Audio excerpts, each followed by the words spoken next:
Good evening, and welcome to One More Story Before 12, and I am very pleased to welcome a most special guest today, award-winning filmmaker and writer John Borowski, responsible for numerous documentaries and books about subject matters such as Albert Fish, Carl Panzram, H. Holmes, Ed Gein, Jeffrey Dahmer, and most recently, John Wayne Gacy. John, thank you so much for taking the time to join us today. Thank you for having me on. It's a pleasure, and I think we're mutual fans. I'm glad you're doing this, and I followed your work for a while too, which is very important to me, especially with the Albert Fish case. Well, the first question I suppose I want to have, as I understand you've been working on the John Wayne Gacy film, and how has that been going with the current situation we have worldwide? Yeah, so I started the Gacy project last summer, so it was around between June, July of 2019, and it was on a roll. Everything was going great. I had things set up, and then COVID hit early 2020, and of course that kind of put the brakes on it somewhat, or at least for a little while, because obviously people were scared, and I couldn't interview people, I couldn't meet people in person, so the film was temporarily shut down, but I was still working on it, of course, behind the scenes, still researching, still editing, doing whatever I can on my end without, obviously being around other people with the COVID situation. But then, things started to open up in the fall, kind of summer and fall of this year. So we did a couple interviews, small crew, and we did some of those interviews with masks and safely, and now it's winter, so I'm kind of trying to edit. The goal is to edit the film to somewhat of a final cut, but then after that take a look at what else I might need and then wrap it up with a final, a fine cut. But I still have to do reenactments and still have more interviews and research to do. One example is, even towards the end when things were opening up, I had an appointment to go and see Gacy archives. They're the witness statements and everyone that gave statements to the jury in the case.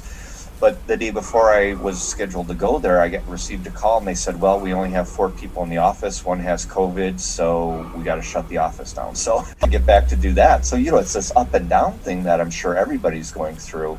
But, again, I haven't given up and doing as much as I can with what I have, which is pretty interesting because I found some little nuggets here and there, researching newspapers and reading every book I could get my hands on. And I found the books are almost all highly inaccurate. So I'm really trying to go to the sources, and that's why I want to go to the witness statements and the actual files. It's interesting about Gacy because I noticed that there's been a level of maybe not misinformation, but a certain coloring of the truth, and a version of Gacy that exists, as we know, has been presented with slight skewering, no matter who was releasing the book. And are you trying to sort of, I guess, correct that, present a more official version, or maybe clean up some old myths regarding Gacy? Yes, both of those. It was interesting when I interviewed Jason Moran with the Cook County Sheriff's Department. He's still trying to identify the unidentified bodies, which there are 6 of, so the case is still open. And, he himself even said people want the sensationalism. He said there's a difference between what the newspapers report and the sensationalism of the cases versus the true story and the facts involved in the cases. And that's what I'm learning. I've learned that, for instance, someone might take a nugget and say, well, he worked at this mortuary funeral home in Vegas for a short period of time. That's it. That's all we know. We only know he worked there maybe for 6 months, but of course every report you read has him doing everything from undressing in front of a corpse to climbing into the casket. Now, who saw that? Where's the witnesses to that? There were no video cameras. So you see, that's the problem in a lot of these cases. And a lot of people want that sensationalism, but if I could balance my films like I have done in the past with the other autobiographies of serial killers, balance the suspense, balance the history, the some of the sensationalism, because of course they're murders, those are interesting. How did they do it? How were they apprehended?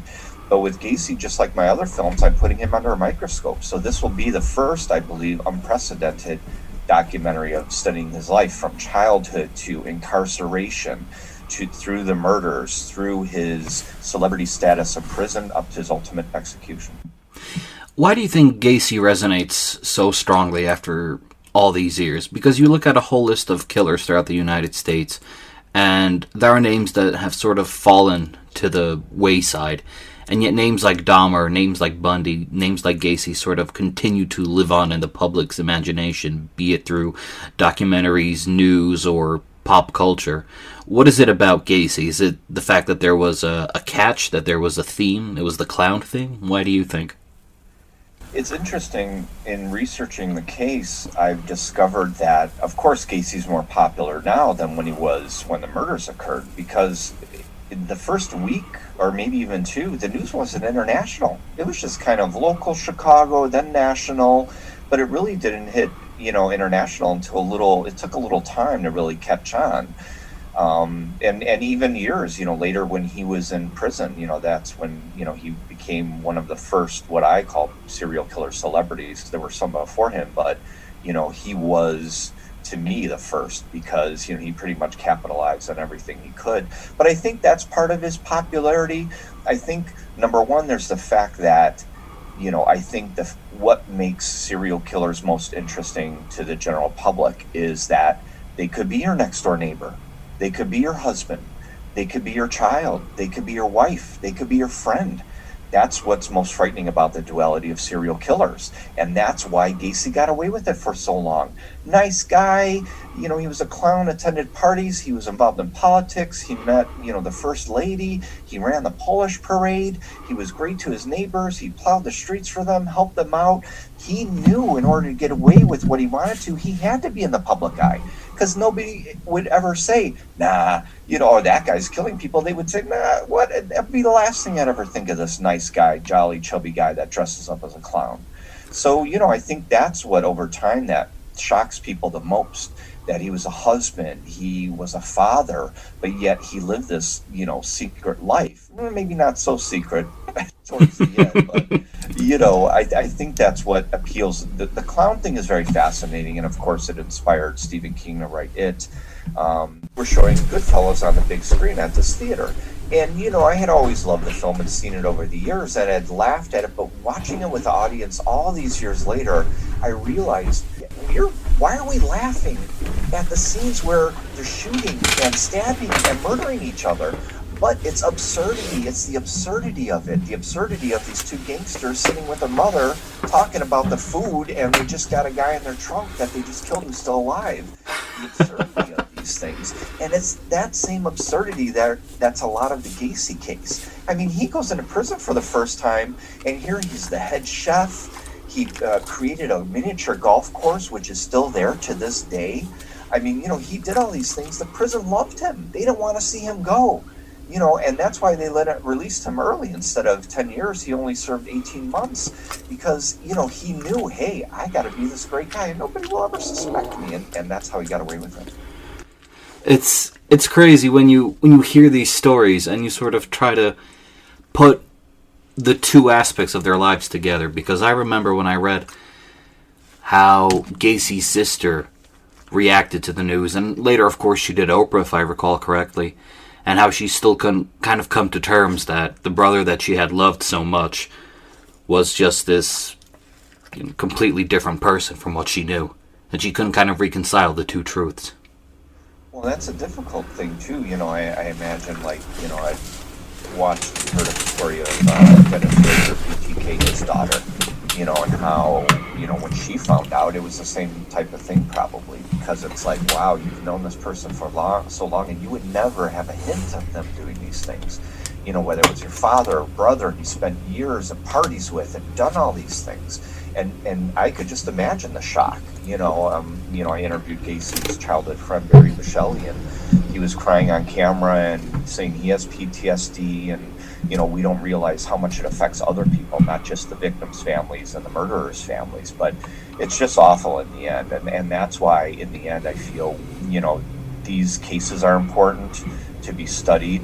We need future generations interested in these stories and true crime, because they are going to be the ones to, go into forensic psychiatry, go into law enforcement, and try and find out what's going on, and potentially stopping these serial killers from becoming what they are.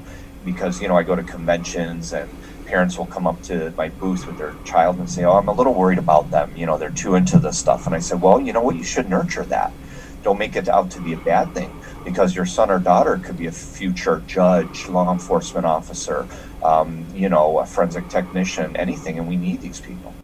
I absolutely agree, and I think we are oftentimes drawn to what is maybe morbid or macabre, and we try to sort of rationalize it or explain it, and through a way we hope to maybe understand it, even if we never fully will, because we never will be able to kind of look inside the mind of another person. But I think that's what has caused such a resurgence in true crime, and mostly I notice with the female audience nowadays.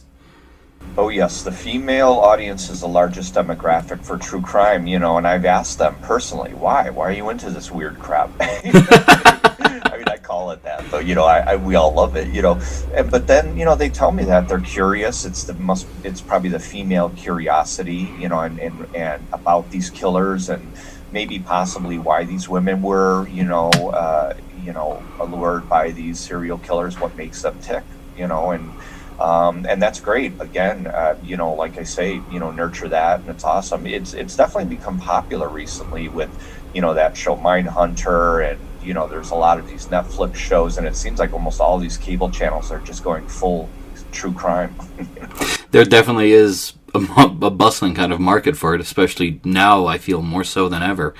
I suppose the next question that I have is then, when you look at these big studios and the resources and the budgets that they have available, what are the difficulties that you face, except financial ones, of course, being an indie filmmaker? Well, I think it all comes down to finances, because I do online fundraisers, and there are people that buy my products, so I make my films in those ways. I think the good thing about me, especially with this Gacy film, is that I'm a Chicagoan. I live in Chicago, and I'm making a film about a Chicago serial killer. I'm not a LAer or Hollywood guy who's coming in here and just doing his thing and leaving. It's like, there are many similarities between Gacy and I, and that's why I decided ultimately to make a film on Gacy, because usually I focus on pre-1940, pre-1950 serial killers for my documentaries. But I realized that Gacy and I both were born in Chicago. Obviously, we're both Polish. We both grew up on the northwest side of Chicago. I discovered that we both went to the same high school. He went to my high school very briefly, but he did go there, because when I saw one of these photographs of all these badges, police badges that Gacy had, he must have been a crossing guard at my high school, because he had a badge from my high school, like a police badge, and it said my high school name on it. And then recently, what else I found, going through, a lot of my items that I have for a while, I found a card from my father's funeral, and I totally forgot that he's buried in at the same cemetery where Gacy's father is buried.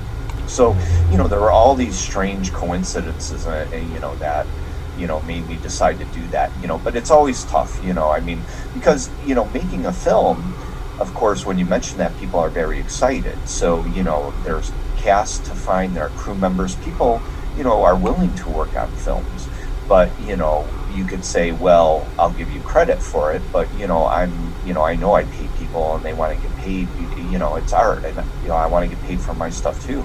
But that's the difficult part, to have a budget to pay these people to do these things. I could do a lot on my own. I'm kind of a one-man band. I do some shooting, I do editing, I make websites, I make the posters. But then, I'll hire a cinematographer to help out when we do reenactments or other shoots. And then, obviously a composer to do the music. So, I always say independent film is 3 mountains to climb. The first mountain is obviously funding. You have to find out where the money's coming from, or just start doing it on your own. The next mountain is the production, actually making it with those funds, what little you have. And then the last part is distribution. Once it's done, how do you get it out there? Who's going to pick it up? And it's always changing. Now it's changing again. It's Amazon's going through some changes, and there are more of these streaming sites popping up. All my films have just been acquired by Tubi now, so we'll see how that works out.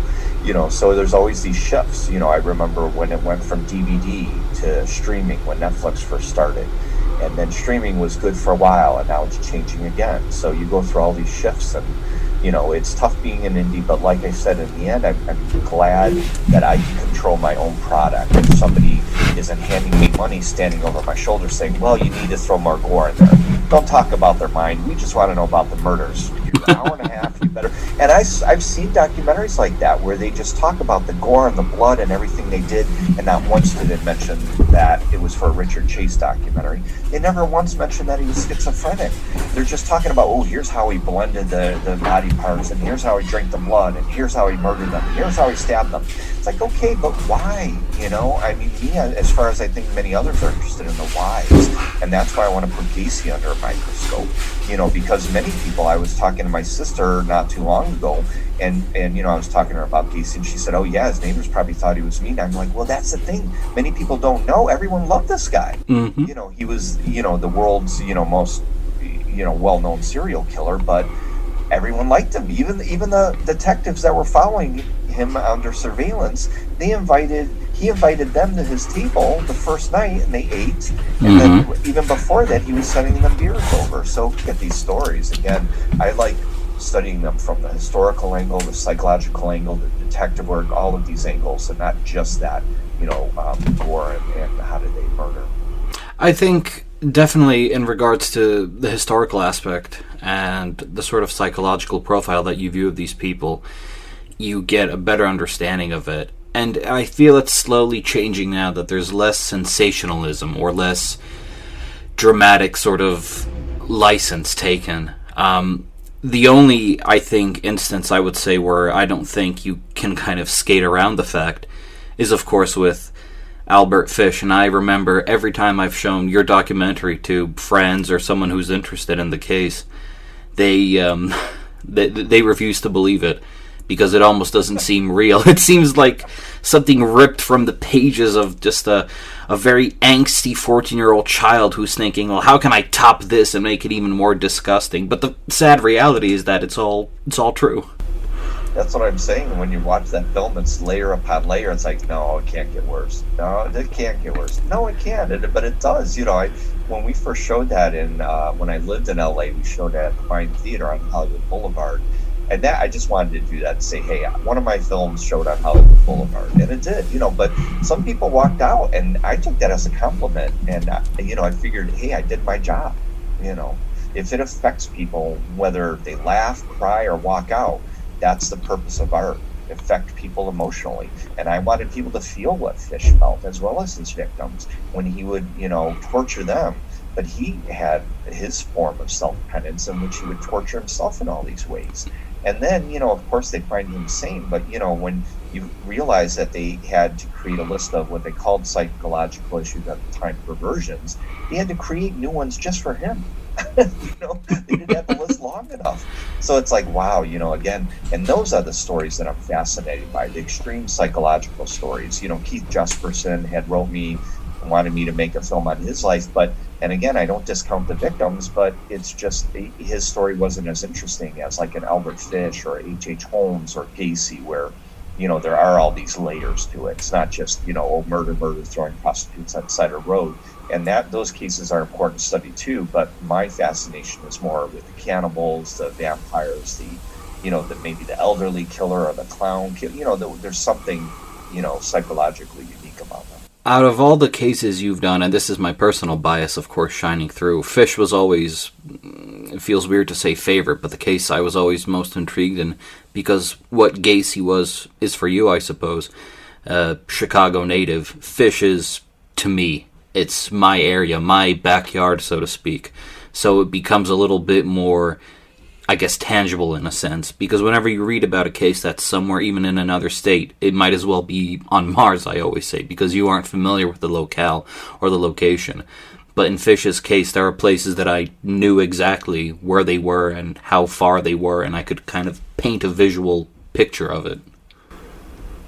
Yeah, and I, tried my best to, put people into that time period, of Fish. I mean, there was, some of the stock footage is of a little later period, but, New York is New York, Chicago is Chicago. It's still that same heart of the city, and trying to find early 1900s footage is, nearly impossible because they didn't have much of it at that time. But, I did visit some of the locations, and that's what I'm trying to do with Gacy, to give people a sense of what these places look like. Because, like you said, you could pick up all these books on Gacy, and they talk about the neighborhoods he lived in, and the Smith Bridge where he threw the victims off. Well, I'm here. I filmed all of those, and I still have some more to film. But I filmed the Smith Bridge with a drone and from the ground level, so you really see what it was like at night during the day where he threw these victims off of, and how Gacy said, well, he claimed that he threw another body off of the bridge there, so there could have been a 34th victim, but he said it hit a barge as a barge was going by. So there's a lot of unknowns in the case as well. But what I found fascinating about Fish is when I did research how I found that one tenement building. Mm-hmm. Where Billy Gaffney lived in. And this is the indie way. It's kind of the guerrilla filmmaking way. It was just me with my camera walking around New York. And when I found that building, I just started ringing all the doorbells. I rang all the doorbells until somebody let me in. And, it's scary, but this is how it works. And, I don't know if you've been in that building, but it is a scary building because the stairways are only about a foot or two, in length. They're not very long. These were little, tenement apartments of the time period. And it was creepy going all the way up to that top floor to see that fire escape where he took Billy Gaffney out of. So I'm sure you being there and seeing more of these locations and, what you had found and discovered, is, fascinating to me. And I'm thankful that you found that too. Well, I always try to reach out and find them as quickly as possible, because with every passing year, I feel so many of these places are either torn down or are lost to time for either weather, construction, or all of the above. Right. And we know what happened with Gein's gravestone, right? I'm sorry, but go ahead. Oh, no. You're absolutely right. And sometimes even people just not kind of leaving it for everybody else and just ruining it for everyone. Case in point, Ed Gein's gravestone being stolen now ruined the experience of other people. Though I'm sure the people of Plainfield are very pleased, at least, so. Yeah, right. I'm sure, but you're right. That's also another difficult thing about making these documentaries, that especially like Holmes and Fish, when you're talking about pre-1940, because a lot of these mugshots, documents, people are stealing them now and selling them on, the murderabilia market. I don't like to use that word. I call them archival artifacts, but it is true. It's out there, and people, and I say leave these things where they are. Whether they're mugshots or gravestones or documents, leave them where they are for people like me and future generations to study and have in our projects. But you're right. It's unfortunately it is a business, and people would love to get this stuff. When I interviewed one of the detectives, on the Gacy case, he brought the rosary that Gacy was holding when he was driving right before he was arrested, and he brought it. He showed it to me. Of course, I put it on my neck. Come on, what else? But he has it, and that's great. I'd rather him have it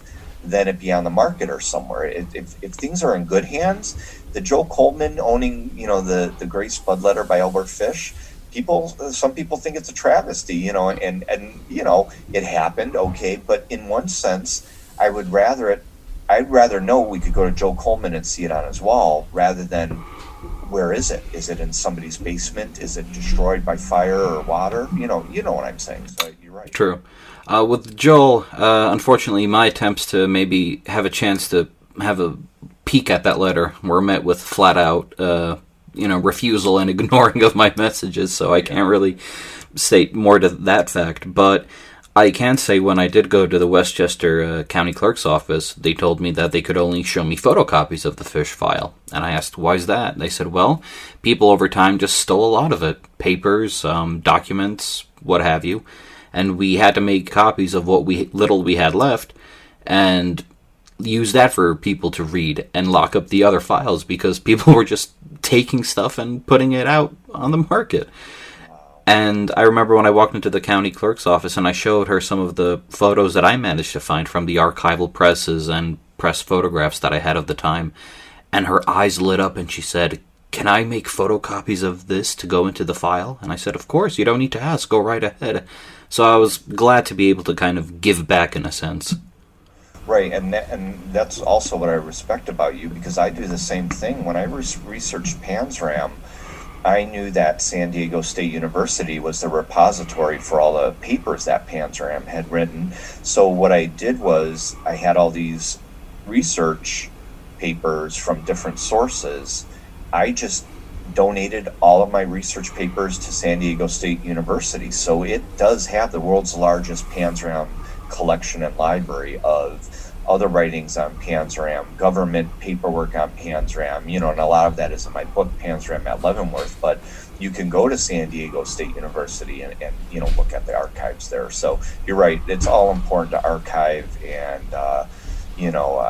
of course, I would love to own some of this stuff. Believe me, there were many opportunities for me, to, maybe, put something in my pocket. But, I believe in karma, and I wouldn't want to do that, because, it would come back to bite me. Because what if I'm researching a case in the future and can't find something, somebody probably stole it, and then I wouldn't have had, so it's like, it's just not, people trust me in that way, and I don't want to have a bad word of mouth. And again, I think that's what also separates me from the big boys.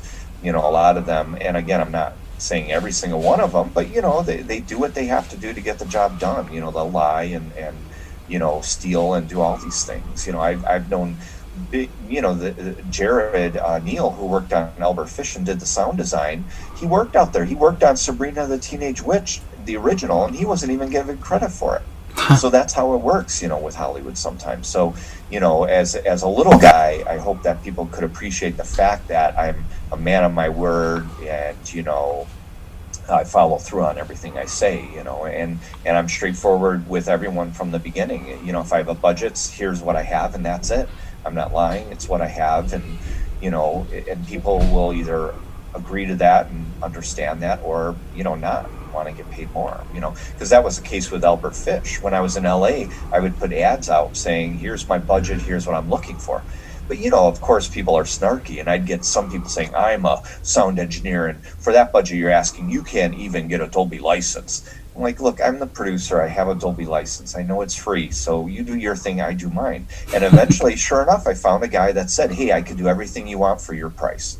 And it's like, that's all it is. I'm not saying, oh, bring yourself down to my level, or begging on my knees. I'm just saying, here's what I have. Do you want to, work on this with me and collaborate?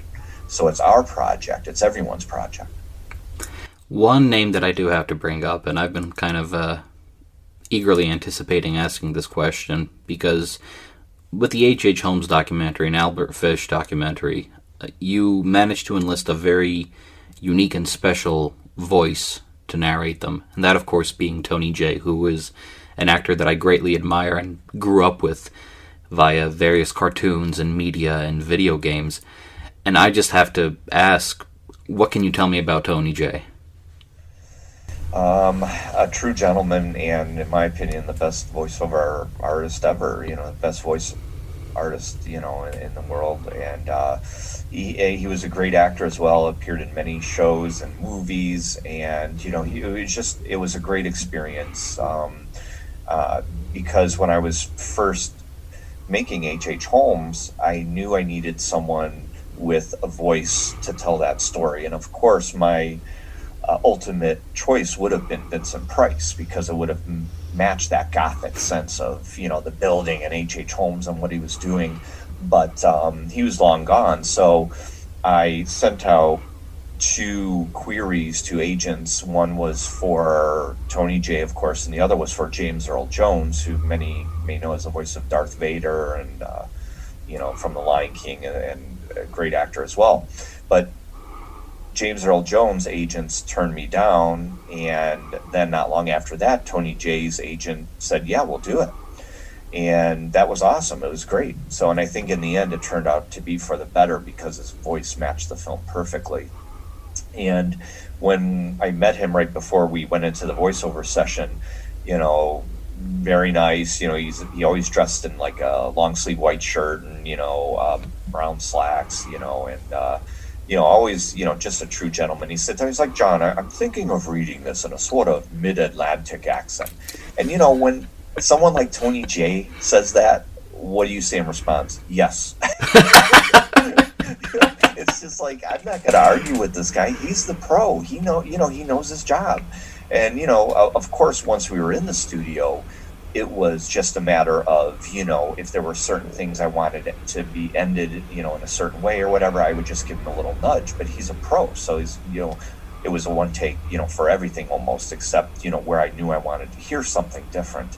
And, he said, his agent asked him, are you sure you want to do this movie about a serial killer? Because you do Disney work and all this other stuff. And his response was, it's my job. Why not?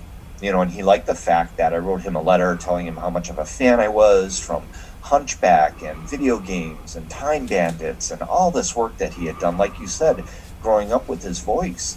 And I think he appreciated the fact that I appreciated him, because he knew what was going on at that time in Hollywood, and still is. They were looking at big names. So for all these big Hollywood animated films, they had to have name actors when these kids don't know who the hell these name actors are. And Tony J would complain about that all the time. He'd say, I'm being pushed over for Brad Pitt or whoever so-and-so is just because of their name.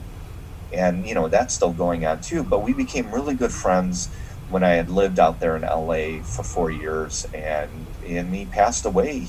His mother was alive when he passed away, Oh, wow. and I think it was a lot due to his smoking, and that was sad. But, for Fish, he never got to come to the premiere because, he was in the hospital, and we spoke, and, we even talked about doing a version of Fish where he'd be in it or be the voice of Fish, and great guy, great experiences, great memories, and I wish he was still around. In fact, that's how my sort of adventure with your films began, because going back to 2006, when he passed away, I remember I was just heartbroken, and I was looking his name up on IMDb, and I was wondering, well, what was the last project he did? And at the time, I don't know if it's changed now, but at the time, it was written pre-production, Albert Fish, in Sin He Found Salvation, narrator. And this was way long before I had ever really kind of gotten into the whole story of Albert Fish and true crime in general. I just remember Googling that name and thinking, oh, this is repulsive.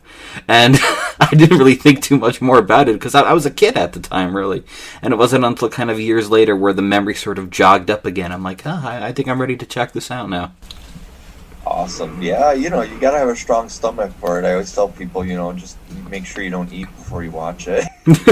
But, what's interesting about Albert Fish is that the film, when I always tell people, if you watch some of the scenes and turn the volume down, what are you watching? You're just watching a boring, movie of an old man, making a stew, really, when you think about it. And that's what most people say, it's the audio. So when you have him talking about what he did to these children while he's chopping carrots and cooking, it's like, oh, just that combination nauseates a lot of people. I even remember on the special features on the DVD, you had Tony J read the letter that Fish wrote to Grace Budd's parents. And it's, even Stephen King could never pen anything this horrifying in my mind. No, that's what I'm saying. And that's why, having a background of loving horror films, I think, I found a great niche with these serial killers because it does combine, like, reality, true life, history, and the horror of it. Because like you're saying, and that's what, when you read about Albert Fish and Ed Gein, the things that they did to themselves and others, and it, like you're saying, nobody would believe it. They'd say, well, yeah, this is, you could have campfire ghost stories and then say, well, these were real. One of my favorite things is when I was able to, after I finished viewing your movie, I read the book, of course, Albert Fish and Sin He Found Salvation, and I was able to that was sort of my Bible in a way when I would do my tours, because I would read passages and little tidbits here from his letters, which I hadn't read until I read your book, and they were somehow even more just repulsive. I'll never look at the word peanut butter the same way, but it was so surreal to me when I finally found out where Fish was buried and the kind of backstory behind that. and I sort of stood there looking at your book, and then I looked at this grassy mound ahead of me, and I thought that, like, people pass by this every day, and they don't even notice. Because it's not only him who's buried there, of course, he shares a mass grave with a lot of people from Sing Sing. It's so bizarre in a way. Like, people don't even know that he rests there, but yet underneath the earth, mixed in with the others, is one of the most notorious serial killers of not just the 20th century, but I think of all time. Yeah, everything about him, the letters that he wrote, the whole Grace Budd thing, everything about him should be studied. Like, I agree with Joe Coleman, the fact that, I talk about how, early childhood trauma could, chart the course for a lot of these serial killers. And Albert Fish is a perfect example when he says his first sex feeling was at 7 years old when he was in the orphanage watching children be beaten and then him being beaten. He enjoyed that, both of it, the S&M feeling. So, when you look at a lot of these serial killers, it's not always an abuse. It could be a trauma or just something, that really stuck out in their minds that they fixated on, and studying Gacy, I'm trying to find that myself. And it's very interesting. There must have been something about Gacy and death, or something that he fixated on, because we all know about Gacy, and we talk about, his father was overbearing and mean to him, and physically assaulted him and verbally assaulted him, and he was gay at a time when it was the most reprehensible time period to be gay in American history, that you were like worse than a leper, basically, or worse than a murderer. So these things, but it's really when I start studying his case, it's the fact that there's something must have happened. We don't know. Yes, we will never know what happened when he worked at that morgue. But his mother said that Gacy would tell his mother that he would sleep in the morgue with the bodies. So there's that fact. So I have to look at the facts. I can't say what he did there, but something was very important there, because not many people know this. But when he had one of his victims in Waterloo, there was a point when he had the victim in handcuffs, he asked the teenager to play dead. Huh. That was going to turn him on.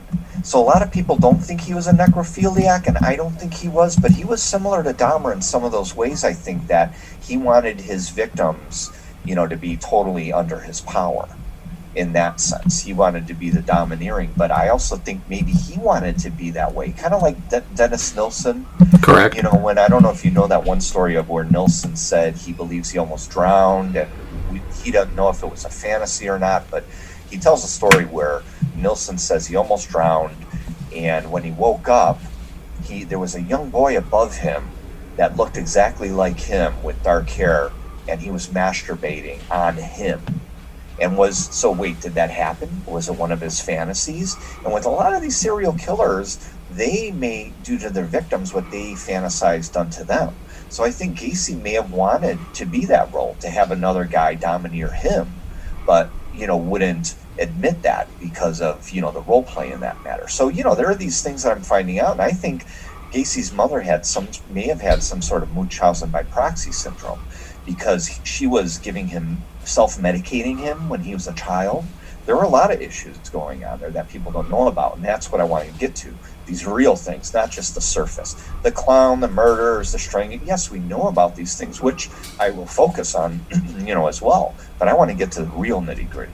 What was going on. And I think, the time period, his father, the time period he lived in, with the fact that he was gay, and the time at the morgue when he worked there, and huge when he lived in Waterloo, which was his career for crime starting in Waterloo. Not many people know these things. I can definitely say that I look forward to the film, and I think it's also been maybe not an easier project, but the Gacy case is not as old as Fish, Panzram, or Holmes, so there's also still that element of, yes, it's older than usual, but there's still something tangible that you can still speak to people related to these cases. Exactly. And that brings about another problem too, because I've been saying lately I like making films about dead serial killers because no one complains about those movies. I mean, of course, fans, people that watch it may complain about certain things. But when you have a serial killer that still has living relatives or possibly living victims or living friends, then it could be a problem because, maybe they don't like the idea of your documentary being made or they don't want to be a part of it. And I've gone through a lot of that. Some people want to be a part of it. Some just say no. The author of Buried Dreams, one of the best books I think on Gacy, he refused. He just said he's done with it. And I respect that. What could I do? I can't force him. But he just said he's done with the story. And I'm sure, when you get into that world, it starts affecting you. And it does me too. And what hit home for me was when I interviewed, Jason Moran, with the Cook County Sheriff's Department. And he had photos of victims in his office, but he also had one of the gravestones that says, we remembered in the date when they buried the unknown victims. So, that's when it hits home. When I start, it's researching is one thing, but then when I start thinking about the deaths of, all those 33, young men, it's just awful, what he did to them. And even the living victims, it's awful. I think because that wound is still in a way fresh, it isn't. To use as an example, when I visited the Budd household in New York, there's nothing there. It's a parking garage, which, if you ask a New Yorker, might be scarier than what used to be there. But it becomes lost to time. And if it's not there physically, it's sort of out of mind and out of sight because it just passes on to history, becomes a snapshot, but who knows where you can place it at, essentially. Because it doesn't matter if it was yesterday or 10 years ago, it's gone, it's not there. While with Gacy, a lot of these places still stand, are still around, and there's that sort of tangible feeling, I feel. Definitely. The prisons, I filmed at both the prisons. He was at Menard and Stateville, and, filmed the Smith Bridge, his neighborhood there in, Norwood Park. And it is, you go there at night in his neighborhood, you could hear a pin drop. There's no one on the streets. There's, a car will go by once in a while. The street's dark. It's quiet as a mouse there. So you could see how he got away with it because nobody would suspect that, But you're right, and that's why, like, with H.H. Holmes's grave, it's unmarked too, just like Albert Fish's, So, sometimes, and, I had went to Toronto, Canada as well, and, the house where Holmes murdered the Peitzel girls is just a parking garage. And that's what I found when I went to New York. Like you said, with the Budd family, I was disappointed. It's like, just a parking garage. Because, I was envisioning, I think they lived in a garden apartment. They always said it was dark down there. And you're right.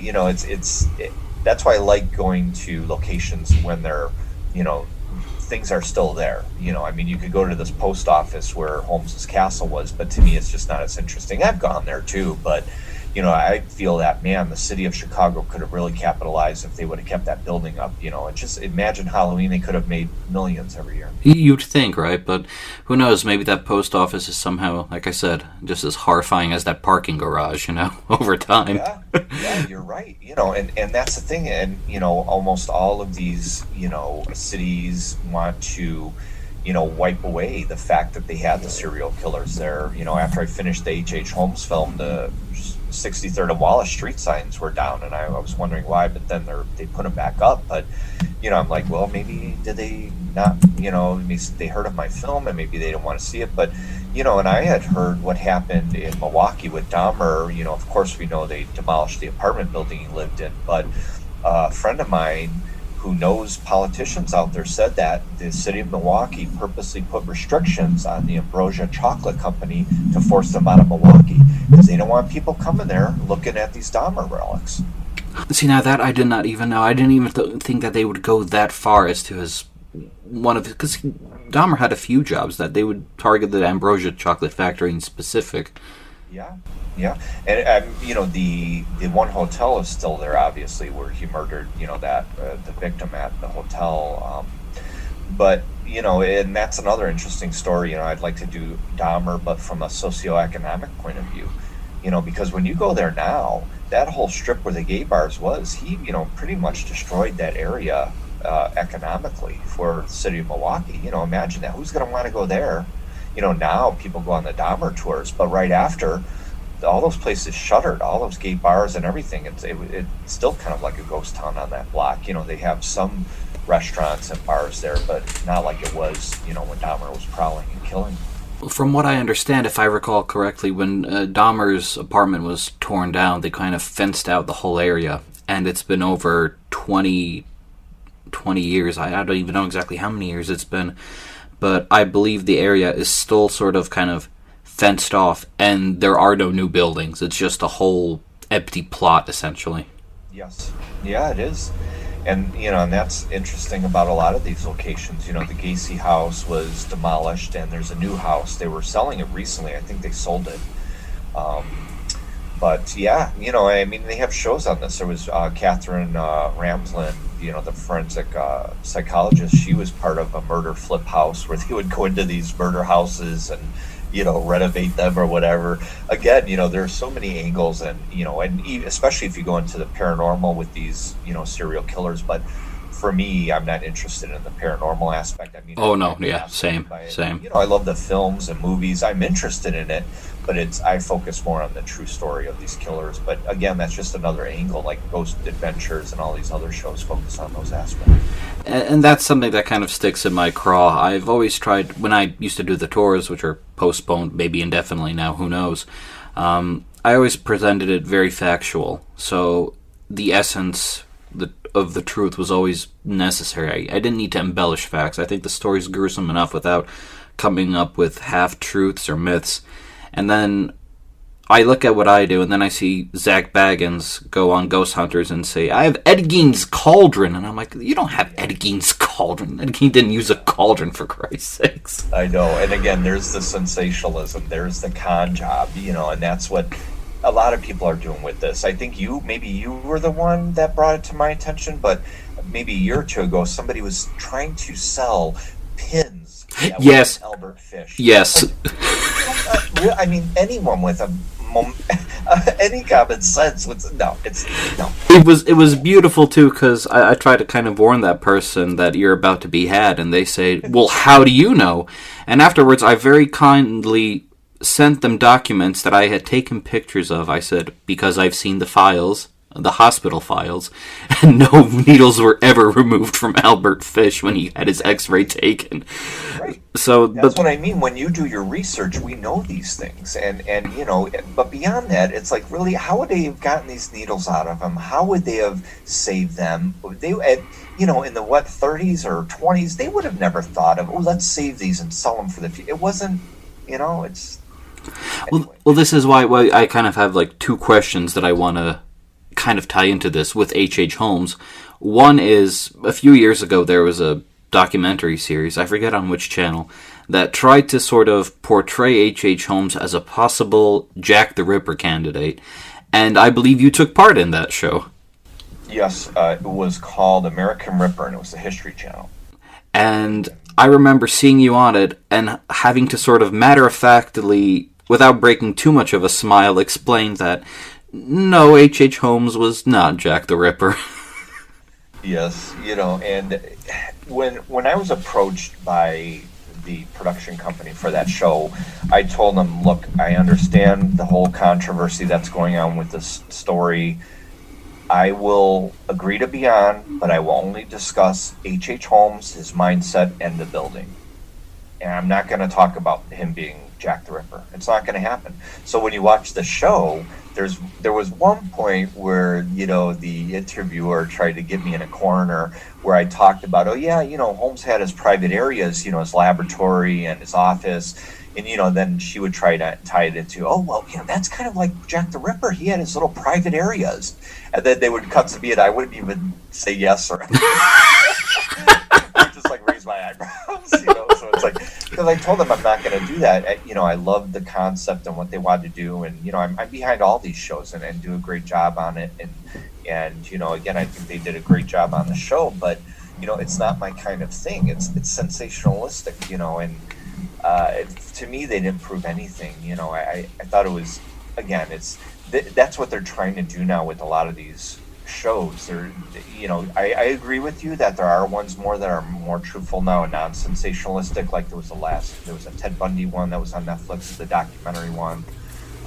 Some of those where they're interviewing the actual people involved in the cases, those are great. But then some, like, will try and, again, take a kernel, but, make it a mountain. But then there's no facts or anything. I mean, I could have told them that you didn't have to dig up the grave to know he's in there. That was sensationalistic. They didn't have to do that. Who in their right mind would believe that a criminal in the prison system would be able to sneak out or pay someone else to take his place? It's ridiculous, and fool the reporters that were there, the warden, the police officers, the prison employees. It's not. It's and I knew that was sensationalistic. And then they go to the Chicago River and say, well, if there are holes in the river, he could have thrown a crate with a body in there. Well, there's going to be holes on the Chicago River. I mean, that's common sense. And then they go to Indiana and they say, well, if we dig here, we're going to find evidence. They dig like 6 inches. Really? I mean, you're going to find something from over 100 years ago down 6 inches? I think you probably have to go a little deeper. It's just, to me, it was all fake, ratings, I think in a way, in a very perverse way, I think Holmes would have enjoyed it, because when I read your book, I definitely got the feeling that this is a man who got high off his own supply and was starting to sort of believe the hype around himself and saying, well, I'm going to turn it up to 11 and really present myself as this awful person. So I always have to kind of ask and wonder, is Holmes actually buried underneath a whole slab of concrete, or was that just another myth? Right. No, that was truth. And when they dug him up, he was in the concrete. There was concrete in his grave, in his casket, and on top of him. That's what they had, on the show, and that was the truth. Because he didn't want to be bothered. And, you're right. I think he probably would have thought it was humorous that all these hundreds of years later, people are still talking about him. But, again, when you go into the paranormal, which I don't really go into, supposedly there was a Holmes curse in which almost everyone involved with the case, the judge, the police officers, whoever, detectives, district attorney, all died strange deaths. Well, no, they all died. People are going to die eventually. But of course, because they died and maybe slipped on something, they said, that's the Holmes curse. But let's say there was a Holmes curse and he didn't want anybody to mess with him once he was buried. That's why he put the concrete on him. Don't you feel sorry for all those people that dug him up recently?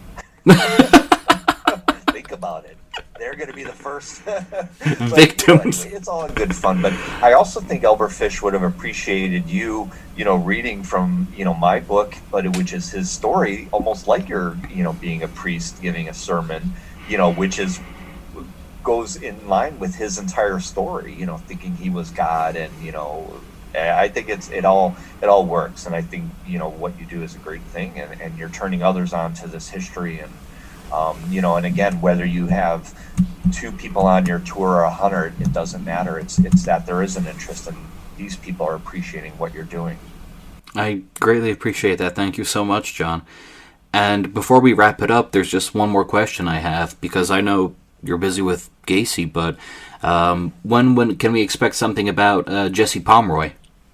Yes, and that's the thing with film production schedules. Well, even my book schedules, it's just like any other business. There are things that are put on the side. Something else might surface. Because I was working on the Panzram book, and then I had started another fundraiser for the Gacy project. Just because it happened, it's local. I figured I had some leads. Let me start on that. And then Pomeroy's put on hold, but I did start Pomeroy. I have interviews. I have 3 interviews. It's going to be a great film, and I do want to get back to it.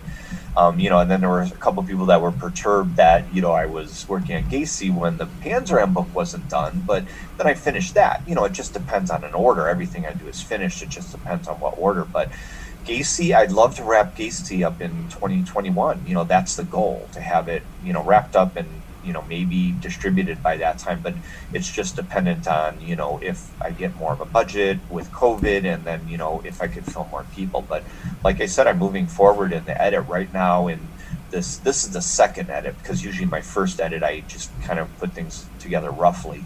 So this one right now, I'm at the part in 1972, when he's, starting the murders in Chicago. And then once that's done, I'll have a better idea of what I have to do for the, that definitive final edit. So, but yeah, that, and then get back to Pomeroy, because to me, Pomeroy is a great story. I mean, it's a very frightening story, especially if I get the right, little boy to play him and get the white contact for his eye. And, I could just imagine an over shoulder shot, creeping up behind Jesse Pomeroy as he looks in the camera, black and white footage, of course, filmed reenactments in black and white, as he looks up into the camera with his white eye as he's holding a bloody dead kitty that he just stabbed to death. And he says, "This is my pet kitty. This is my friend." It's just creepy. Pomeroy's going to be the creepiest I've done in a while. So. Well, then I eagerly look forward to it. I look forward to all your projects. Check out johnborowski.com. Follow him on Facebook, Instagram. I'll of course list them all down in the description below, but I get so bamboozled by all of social media that I don't even know where to always follow everybody. I know there's a lot out there, but yeah, my site, like you said, johnborowski.com, my store.johnborowski.com, where people can purchase autographed, personalized items, including the Albert Fish X-ray transparency, and a lot of other interesting true crime items. Once again, thank you so much, John.